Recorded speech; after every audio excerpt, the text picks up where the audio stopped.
Welcome दोस्तों, epic education channel में मैं आपका स्वागत करता हूं। दोस्तों, आज की जो हमारी वीडियो रहने वाली है दोस्तों, वो आपको पता है कि 19 मार्च को कोर्ट केस है।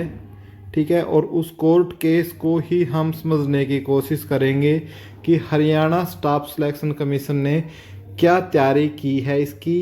ठीक है, और किस तरीके से उन्होंने अपना जो फाइल है वो दायर किया है हरियाणा का जो हाई कोर्ट है उसके अंदर। ठीक है दोस्तों, उनको हर एक चीज़ को कोशिश करेंगे समझने की। हमारे पास ये कुल 64 पेज की पीडीएफ है दोस्तों। यदि आपको चाहिए तो हम आपको पीडीएफ भी प्रोवाइड कर देंगे। तो देखो, इसको समझने की कोशिश करते हैं, वरना तो ये बहुत लंबी हो जाएंगी। लेकिन जो इसमें मेन पॉइंट है, जो मेन केस है, उनको समझने की कोशिश हम करेंगे, जिसकी वजह से भर्ती रुकी हुई हो। चाहे वो 5 नंबर की फिजिकल वेरिफिकेशन हो, चाहे वो 5 अंकों का खुद का मामला हो। ठीक है, चाहे 56-57 के 41 क्वेश्चन रिपीट हो, उन सब को ही हम इस वीडियो में जानने की कोशिश करेंगे। ठीक है, और हम क्या अपनी तरफ से कुछ नहीं कोशिश करेंगे कि हरियाणा स्टाफ सिलेक्शन कमीशन ने और एजी साहब ने क्या बताया है कोर्ट को, और वो कल किस तरीके से उसके ऊपर बहस करने वाले हैं, क्या 56-57 को बचा पाएंगे या नहीं। तो इन्होंने सबसे पहले ये एक इंडेक्स दिया है दोस्तों। इस इंडेक्स में इन्होंने बताया है कि हमने 1 से 38 पेज तक ये बताया है कि इसके अंदर जो विनय कुमार है, जो सेक्रेटरी है हरियाणा के, उनके तरफ से जो एफिडेविट मांगा है, ठीक है, on the behalf of appellant HSSC की तरफ से, उन्होंने वो सब कुछ बातें उसके अंदर बताई हैं। वो है पेज 1 से 38 तक। उसके बाद कहते हैं कि 39 से 42 तक, 39 से लेकर 42 तक क्या है, एनेक्चर आपका 1 है, जिसमें इन्होंने एक्स सर्विसमैन के बारे में बताया है। DEF मेंशंस किया है, उनकी जो रिट थी, जो उनका केस था, उनके ऊपर। एनेक्सर 2 में इन्होंने जितने भी पेटिशनर हैं उनके डिटेल मार्क डाले हैं, 43 से लेकर 51 पेज तक। एनेक्सर 3 में इन्होंने शॉर्ट लिस्टिंग का जो प्रोसेस है वो आपके 52 से लेकर कहाँ तक, 63 पेज तक उन्होंने ये डाले हैं। ठीक है, तो इसमें विनय कुमार जी ने साइन कर रखे हैं। ये सारे जो सेक्रेटरी है जो हरियाणा स्टाफ सिलेक्शन कमीशन का, उनके बिहाफ पे ये आपकी डाली गई है। ठीक है, इसमें जो सबसे पहले जो हरियाणा स्टाफ सिलेक्शन कमीशन है, किसके खिलाफ, राहुल एंड अदर्स जो भी केस है उनके खिलाफ इन्होंने, जो सेक्रेटरी है विनय कुमार, और ये किसके बिहाफ पर, हरियाणा स्टाफ सिलेक्शन कमीशन के बिहाफ पे इन्होंने ये रिट डाली हैं। और इनमें से जैसे सबसे पहले जो LPA 1057 है, ठीक है ना, जो डिवीज़न बैच है, उसके बारे में इन्होंने इसमें बताने की कोशिश की है। उसके बाद हम जो रिजल्ट डिक्लेयर किया था, और उसमें जो 5 मार्क्स थे, तो उसमें कुछ 51 बच्चे थे, और उनमें से सिर्फ 4 को ही जो सोशियो इकोनॉमिक्स मार्क दिए गए थे, वो वाले केस है, उसके बारे में बताया है। उनकी ये इन्होंने नोटिफिकेशन इसमें ये डाला है। हम इनकी हर एक चीज़ को आपको अच्छे से समझाने की कोशिश करेंगे। ठीक है, हर चीज़ को। ठीक है, रिगार्डिंग इन्होंने सबसे पहले यहाँ पर बताया है कि हमने CET लिया, ठीक है, फार्म भरवाए, जिसमें से 11,22,000 के आसपास फार्म आए। ये जो डेटेड है आप देखते रहिए, जिसमें से पोर्टल पर इतने ने अपीयर्ड हुए, किसमें, CET पर, ये इतना डाटा। और इसमें से फिर जो पास हुए वो कितने बताए इन्होंने, ये बताया इतने बच्चे पास हुए।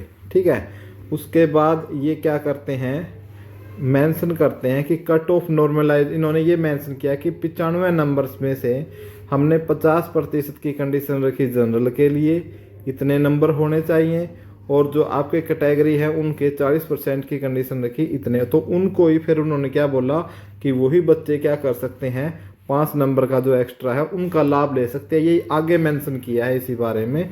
तो यहाँ ये लिखते हैं कि कैंडिडेट को खासतौर से कैटेगरी, सब कैटेगरी जो इंडिकेटेड है परिवार पहचान पत्र में, ठीक है, यदि जब उन्होंने फॉर्म फिल किया तो उनको यदि चेंज करने का मौका नहीं किया, तो वो प्रोविजनल तौर पे था, 15 दिन का समय दिया गया उनको चेंज करने का। ये तो उन्होंने कैटेगरी के बारे में बताया, जो पोर्टल में ग्लिच की बात थी। ठीक है, वो ये इन्होंने स्टार्टिंग में थोड़ा ओवरव्यू दिया, उसके बाद सारी डिटेल में भी लिखी हुई है एक बात। फिर इन्होंने सोशियो इकोनॉमिक्स के बारे में बताया है कि जब हमने फॉर्म फिल किया था तो हमने उसमें कैंडिडेट को ऑनलाइन ये बोला था कि भाई आप सोशियो इकोनॉमिक्स के जो नंबर है वो आप क्लेम करना चाहते हो या नहीं चाहते हो, तो उस पर इन्होंने बोला था। और इन्होंने इस पर यह भी बोला है कि फर्दर जो हरियाणा स्टाफ सिलेक्शन कमीशन है, ठीक है, तो उन्होंने उनको आगे सोशियो इकोनॉमिक्स में चांस भी दिया था कि आपको कैसे लेने हैं, आप या विदड्रा करने हैं या क्लेम करने हैं, वो भी इन्होंने आगे इसमें डिटेल से बताया हुआ है। ये फिर आगे क्या बताते हैं कि जो सीईटी का रिजल्ट हुआ था उसमें आपके 2,92,175 जो पास हुए थे ना कुल 3 लाख, उनके बारे में बता रहे हैं कि कुछ की कैटेगरी चेंज हो गई थी, जो लगभग कितने थे 65,389 थे। कुल मिलाकर जो डाटा था वो 3,59,000 के आसपास का जो डाटा था वो ये था दोस्तों, ठीक है। ये इन्होंने थोड़ी सी बताई है, जो प्रोविजन जिनकी कैटेगरी वगैरह गलत हो गई थी वो की भी हमने उनको बाद में ऐड किया। उसके बाद ये बता रहे हैं इसके अंदर कि कैंडिडेट जो कैटेगरी वगैरह उठाई गई थी वो परिवार पहचान पत्र यानी PPP से उठाई गई थी जो कैटेगरी वगैरह थी, ठीक है। लेकिन उसके बाद भी यदि किसी को दिक्कत आई थी तो उन्होंने 15 दिन का टाइम दिया था, आप कमीशन पर आकर या वेबसाइट पर आकर या ऑनलाइन ऑफलाइन उनको आप ठीक करवा सकते हो। ऐसा HSSC ने जो है वो दायर किया है। यदि आपको पूरा समझना है तो वीडियो के अंत तक बने रहिए चीज़ों को समझने के लिए, ठीक है। PDF है, वैसे आपको PDF समझ में नहीं आएगी, मैं ये तो नहीं कहता मैं वकील की तरीके से इन चीज़ों को समझाऊंगा, लेकिन जो मैटर चल रहा है और कल क्या हो सकता है उस चीज़ों को समझने से इससे बहुत फर्क पड़ेगा। इसी प्रकार कमीशन कह रहा है कि हमने एक नोटिस निकाला था सोशियो इकोनॉमिक्स को लेकर 11 जनवरी 2023 को, ठीक है। हमने उसमें बोला था कि भाई आप इसमें वेरिफिकेशन और विदड्रॉल ऑफ क्लेम, विदड्रा करने के लिए, क्लेम करने के लिए, चाहे आपकी एज हो, चाहे कैटेगरी हो, मार्क हो, हमने उनको ही नोटिस दिया था और निकाला था। और उसके बाद जिनके 38 से ज़्यादा नंबर थे, ठीक है ना, उनका रिजल्ट फिर साइट पर हमने दोबारा अपलोड किया था, ठीक है। ये बता रहे हैं कि जो अपडेट बोल रहे हैं ना कि भाई अपडेट नहीं किया, तो साइट ये अपने उसके ऊपर अपनी सफाई दे रहे हैं कि हमने किया था, ठीक है। जो किया था हम सबको पता है, हम भी क्योंकि इसके जो हैं अभ्यर्थी हैं, हम सब जो जिन बच्चों ने केस कर रखा है या जिन्होंने नहीं कर रखा तो ये इसमें इन्होंने बातें बताई गई हैं। उसके बाद ये कहते हैं whereas the applicant in the view of mistake have been made while filling the application form have demanded to allow them to opportunity to edit the, ये कहता है कि उसके बाद एक बहुत बड़ी मात्रा में ये आई कि फॉर्म में गलतियां हैं, कुछ गलतियां हुई हैं, तो उनको एडिट करने के लिए स्पेशल ये बोला गया, ठीक है। तो फिर ये कहते हैं कि हम तो जो हुज डिमांड थी बच्चों की एडिट करने की, उस पर इन्होंने इस चीज़ को ली। फिर कमीशन ने ये कहता है कि कमीशन की हमने फिर उन बच्चों को ये डेट दी कि भाई ये डेट है, आप उसके अकॉर्डिंग अपना फ्रेश फॉर्म फिल करें, ठीक है। कि भाई यदि या तो आपकी कोई जो नहीं है, यदि आपका फॉर्म ठीक है तो आपको ज़रूरत नहीं है साइट पर जाने की, और यदि आप करते हैं तो फ्रेश फार्म फिल करें, अपना पूरा का पूरा फार्म दोबारा से भरे, ठीक है। आधा अधूरा फार्म नहीं छोड़े, और जो एक्नॉलेजमेंट था वो भी अपना पूरा का पूरा फिल करें,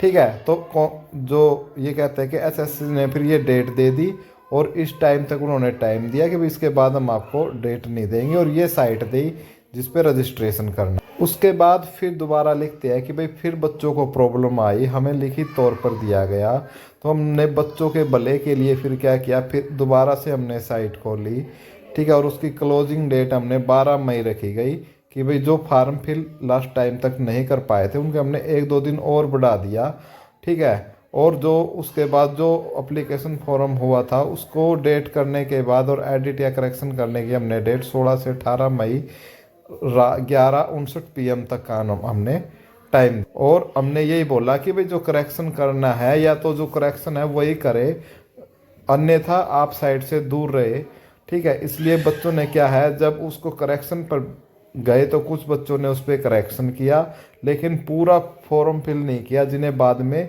दिक्कत भी हुई है, जिनके डॉक्यूमेंट्स वगैरह अपलोड नहीं दिखाए गए, और हमने उसी समय बोल दिया था कि आप इसके लिए खुद आप जो भी जिम्मेदार है वो कैंडिडेट। आगे जो मैटर में HSSC इसमें बता रहा है जो आपके सामने है, ये सोशियो इकोनॉमिक्स वालों के लिए बोल रहा है कि भाई हमने ये टाइम दिया था उनको 5 दिन का, जिसको विदड्रा करने हैं वो विदड्रा कर ले, क्लेम करने हैं वो क्लेम कर ले। तो इन्होंने इसके बारे में इसमें 5 नंबर पॉइंट में इसमें बताया है। ठीक है, ये जो पॉइंट्स है ना, ये जो सेक्रेटरी है उन्होंने ये पॉइंट अपने रख रखे हैं। ठीक है, इसी के ऊपर जो AG साहब है वो कल क्या कर सकते हैं, बेस। फिर जो इसमें नेक्स्ट पॉइंट पे बताया गया है, जो सोशियो इकोनॉमिक्स के जो नंबर दिए गए थे कि भाई 5 नंबर प्री में दिए जाएंगे, 2.5 नंबर आपके बाद में रिजल्ट में दिए जाएंगे।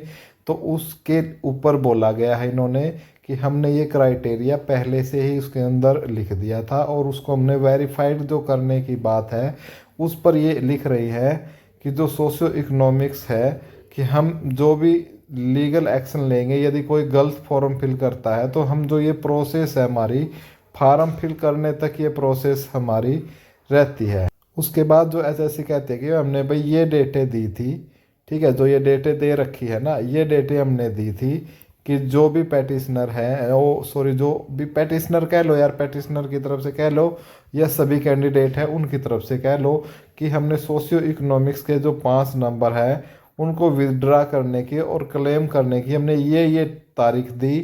ठीक है, और ये जो बच्चे थे जो 38 नंबर या 47.5 नंबर से जो ज़्यादा थे वही क्लेम कर सकते थे। ठीक है, यदि क्लेम करने की बात हो तो इन्होंने कुछ आर्टिकल वगैरह दिया है जिसके अकॉर्डिंग ये कह रहे हैं कि हमने ये आगे जो आपका 8 नंबर पॉइंट है सेक्रेटरी साहब उसमें बताते हैं कि 17 तरीके की जो रिट है इसके ऊपर पेटिशन ने लगाई हैं और जो उसमें से मेन है वो आपकी जो रिजल्ट क्वेस्ट की लेकर है, जो आपकी एक्स सर्विसमैन से रिलेटेड है, और जो प्रोविजनल पार्टिसिपेशन है ग्रुप नंबर 56-57 पर वो है, और सोशो इकोनॉमिक्स नंबर के वेरीफाइंग है कि भाई एग्ज़ाम से पहले आपने कैसे फिजिकली वेरीफाई किए हैं वो, और मेन है आपका 41 नंबर आपके जो डिस्प्यूट क्वेश्चन है वो, और शॉर्ट लिस्टिंग इश्यू जो क्लोज नंबर 9 में है वो। और एक जो नेक्स्ट पैराग्राफ है दोस्तों, जो ये पैराग्राफ आपको दिख रहा है, इसमें HSSC ने बोला है कि हमारे दो केस है, जिसमें एक तो आपका जो ये CWP है 16,356, इसमें 2 रजिस्ट्रेशन नंबर है, एक ये और एक ये, तो उनके जो सोशियो इकोनॉमिक्स मार्क्स है उनको दिए ही नहीं गए थे, तो ये आप देख सकते हो करेक्ट कर दिया गया। इसके बाद से जो एक्सप्लेनेशन देता है ये, तो एक्सप्लेनेशन और सबमिशन करता है कि जितने भी हमारे पैटिशनर हैं जिनके ऑल कनेक्टेड मैटर है उन सब के लिए एक्सप्लेनेशंस है ये दी है HSSC की तरफ से। कि जो पहला है आपका कि जो क्वेश्चन रिजल्ट था आपका एक्स सर्विसमैन का, क्यों एक्स सर्विसमैन का, तो उसके लिए कहता है कि हमने जो भी पैटिशनर्स हैं, ठीक है, तो जो कमीशंस हैं, कमीशन ने अलग अलग नोटिस डेट, ये जो डेटेड थी इस डेट पीरियड में हमने अलग अलग नोटिस निकाले और उनको हमने जो सोशियो इकोनॉमिक्स के मार्क है वो फोरगोन करने के और विदड्रॉ करने के उनको हमने चांस दिए।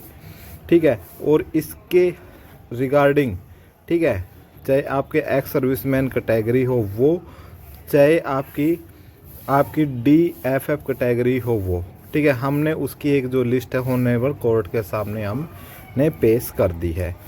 ठीक है, और उसके लिए बोला है कि उन सभी का डाटा हमने अनेक्सर नंबर 1 में A1 में है, जो मैं आपको लास्ट में ये अनेक्सर्स A1 आपको दिखा दूंगा यदि आपको देखना है तो।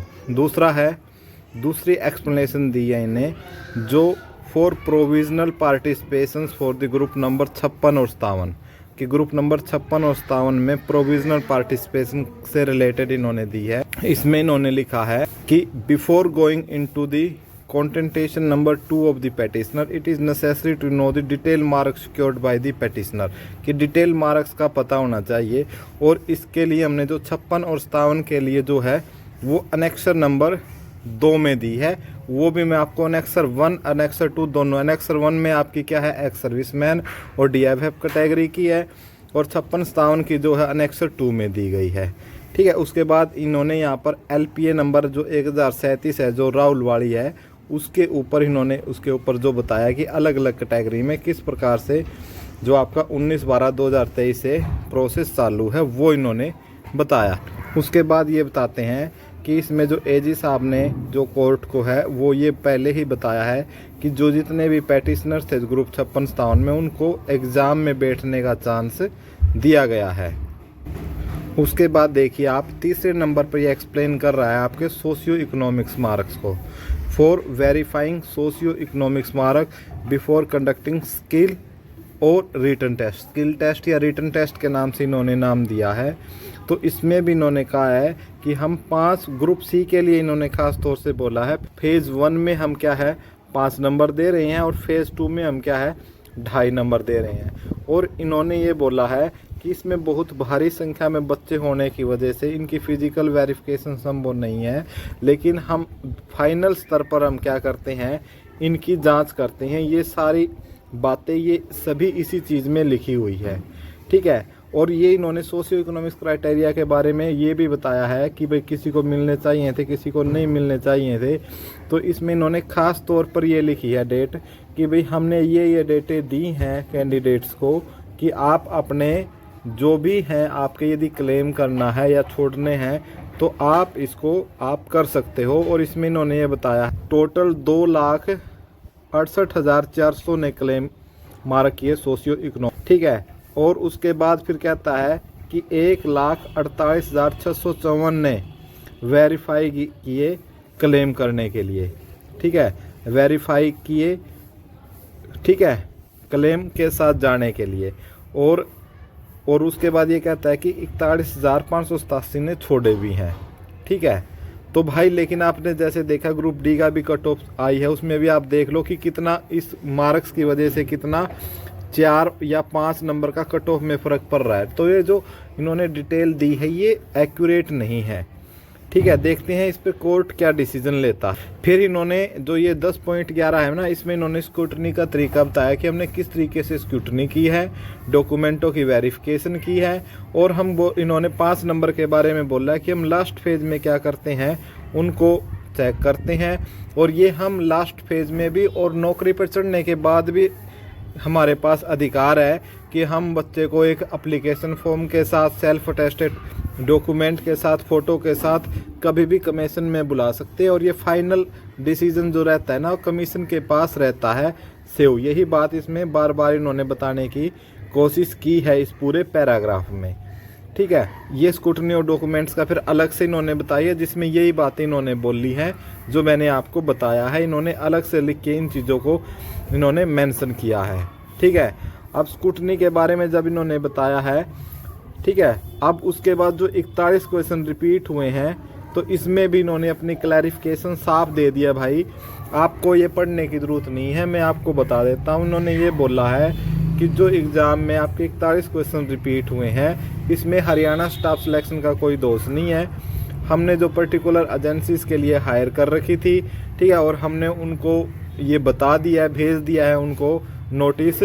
और उन्होंने क्या अपनी गलती भी मान ली है और उन्होंने ये बोला कि हम जल्दी अपने सॉफ्टवेयर को ठीक करके डेवलप कर देंगे, इस प्रकार का सॉफ्टवेयर इंस्टॉल कर देंगे ताकि आगे इस प्रकार की रिपीटेशन ना हो, ठीक है।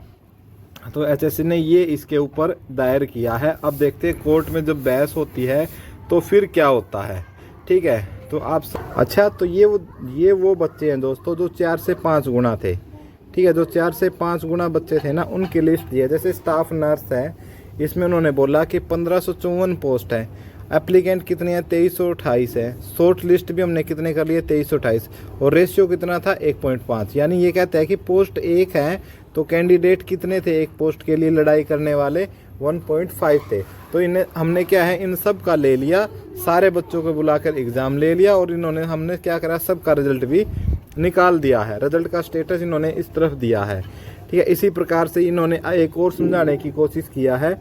जैसे मैं आपको एक समझा देता हूँ, डेंटल हाइजीनिस्ट ये कहते हैं कि 35 पोस्ट थी, ठीक है, 181 बच्चों ने अप्लाई किया, लेकिन जो क्वालिफिकेशन हमने दे रखी थी ना उसके हिसाब से सिमिलर क्वालिफिकेशन के हिसाब से ग्रुप बनाए हुए थे।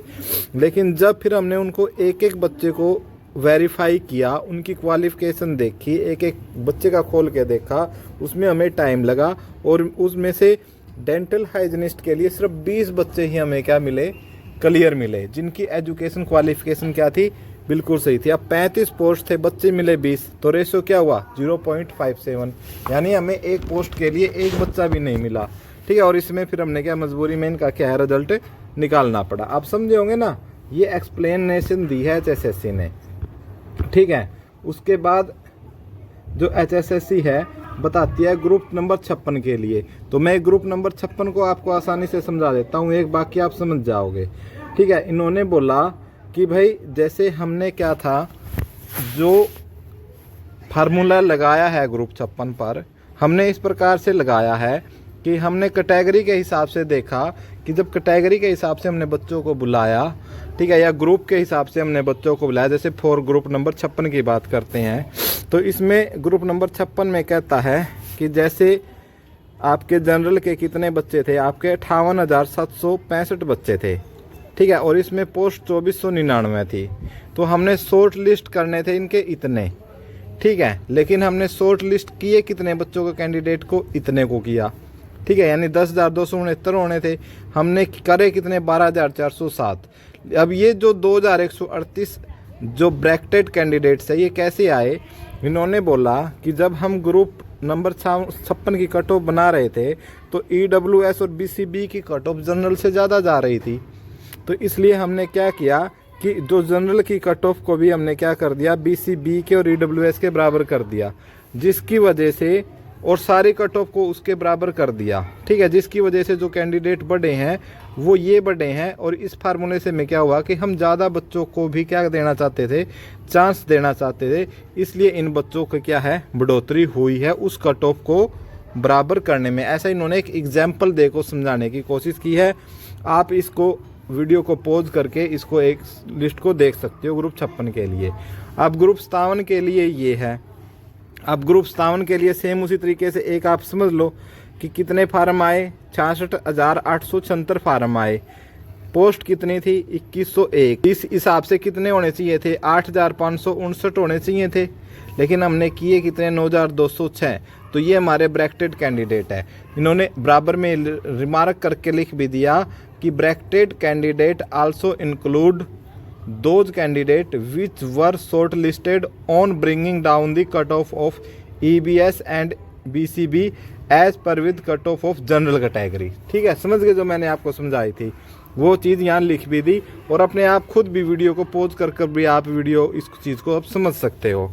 ठीक है, और उसके बाद इन्होंने ये दिया जो ग्रुप नंबर आपका 1 है, ग्रुप नंबर 2 है, 56 है और 57 है, इनकी इन्होंने एक्सप्लेनेशन दी है, और इस पे किस प्रकार इन्होंने बताया। जैसे एक एग्जांपल मैं आपको लेके बता देता हूँ, कॉमन ग्रेजुएट लेवल वालों का बता देता हूँ कि कितनी पोस्ट एडवर्टाइज हुई 6,663, और कितने ने फार्म भरा, इतने बंदों ने, और जो एलिजिबल शॉर्ट लिस्टेड हुए ना वो इतने हुए, यानी ये रेशो था। ये एलिजिबिलेशन के इन्होंने सब की बता दिया है, हर एक उसका अलग अलग से करके एक्सप्लेनेशन इन्होंने दी है। उसके बाद ये एक बहुत अच्छा पॉइंट यहाँ पर लिखते हैं लास्ट में, हेंस करके ये कहते हैं कि कमीशन का हमेशा एक ही उद्देश्य रहा है कि कोई भी एलिजिबल कैंडिडेट न रह जाए, और हमने एक ही उद्देश्य से हमने इसको ये इस तरीके से बच्चे बुलाए हैं कि हम एलिजिबल को ज़्यादा से ज़्यादा कोई बुलाए, कोई छूटे भी नहीं, और सभी मैक्सिमम क्या हो जाए इसमें कवर भी हो जाए। और यहाँ पर इन्होंने एक लिखी है कि जो पॉलिसी है आपकी ग्रुप C और D की, इन्होंने क्या कि हमने पॉलिसी बना रखी है, ये और इस सरकार ने पॉलिसी बना दी है, और इसके ही तहत हम इस पॉलिसी के तहत ही हमने जो एडवर्टाइजमेंट की थी वो इसके हिसाब से की थी। ठीक है, और जो अलग अलग जो जिन डेटों पर एग्ज़ाम हुआ है वो किस है, हमने सारा CET पॉलिसी के तहत ही हमने रिटन एग्ज़ाम या स्किल एग्ज़ाम्स लास्ट है वो लिए हैं। ठीक है, इस प्रकार देकर जो इस पे आप देख सकते हो विनय कुमार जी के साइन कर ये सबमिट करवा दी गई है। तो मैं जिस अनेक्सर की बात कर रहा था ये है वो आपकी अनेक्सर A। ठीक है, जिसमें जो लिस्ट दी गई है जो आपके एक्स सर्विसमैन और DFF कैटेगरी है जो है वो आप इसको ये देख सकते हो कि आपने किसने 5 नंबर क्लेम किए, किसने नहीं किए, तो उनकी पूरा जो लिस्ट है ये इस लिस्ट इन्होंने इसके साथ इसके क्या कर दिया, इन्होंने अटैच कर दी है। ठीक है, देख लीजिएगा। ठीक है, ये अनेक्सर है आपकी। ठीक है, ये अनेक्सर 2 है दोस्तों। थोड़ी छोटी करके दिखा देता हूँ, थोड़ी रोटेट करके देख लेना भाई, क्योंकि इसको रोटेट करते हैं ना, दोनों तरफ से रोटेशन हो जाती है। ये अनेक्सर 2 है, जिसकी मैंने आपको स्टार्टिंग में बात की थी क्या ना, मैं आपको अनेक्सर दिखाऊंगा जो ग्रुप 56 और 57 से रिलेटेड थी, तो आप ये देख सकते हैं। ठीक है, आपके लिए मैं आराम से दिखा देता हूँ इसको थोड़ी सी और। ये आपकी अनेक्सर 2 है। ठीक है, सारे जो डाटा है सब एक्सप्लेनेशन किया है।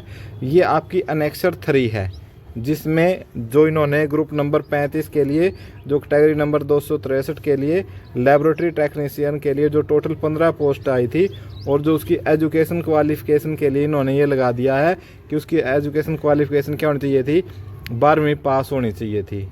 ठीक है, साइंस से। और साथ में सेकंड ये चीज़ है ना, ये भी होना चाहिए था। कुछ बच्चों के पास जो फार्म फिल किया था उन्होंने, उनके पास ये नहीं था, इसलिए उनको शॉर्ट लिस्ट नहीं किया गया। ठीक है, सारी चीज़ें इन्होंने इसके साथ अटैच करती है। जो आपसे रिलेटेड काम की चीज़ हो वो देख लीजिएगा।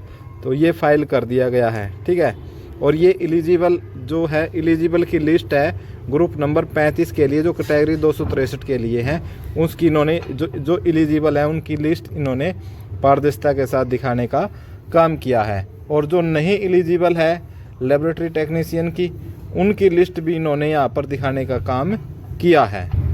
तो दोस्तों ये सारे के सारे क्या किया है हरियाणा स्टाफ सिलेक्शन कमीशन ने। ठीक है, हरियाणा स्टाफ सिलेक्शन कमीशन ने ये जो अपनी केस है उसके ऊपर रिप्लाई फायर किया है हरियाणा स्टाफ सिलेक्शन कमीशन ने पंजाब और हरियाणा हाई कोर्ट में। ठीक है, पंजाब और हरियाणा हाई कोर्ट में। ठीक है, जिसकी सुनवाई क्या है दोस्तों 19 मार्च को होनी है, और इसी पर इन मुद्दों पर ही बहस होनी है। ठीक है, और ये जो इन्होंने बताया है ये क्या बहस भी उसी पर करेंगे, तो आप देख सकते हो क्या होगा क्या नहीं होगा। ठीक है, ये मैंने आपको बतानी थी कि क्या हरियाणा स्टाफ सिलेक्शन कमीशन का स्टैंड है। हर एक चीज़ आपको मैंने एक्सप्लेन करके बताई है। वीडियो को देखने के लिए दोस्तों आपका कोटि कोटि धन्यवाद।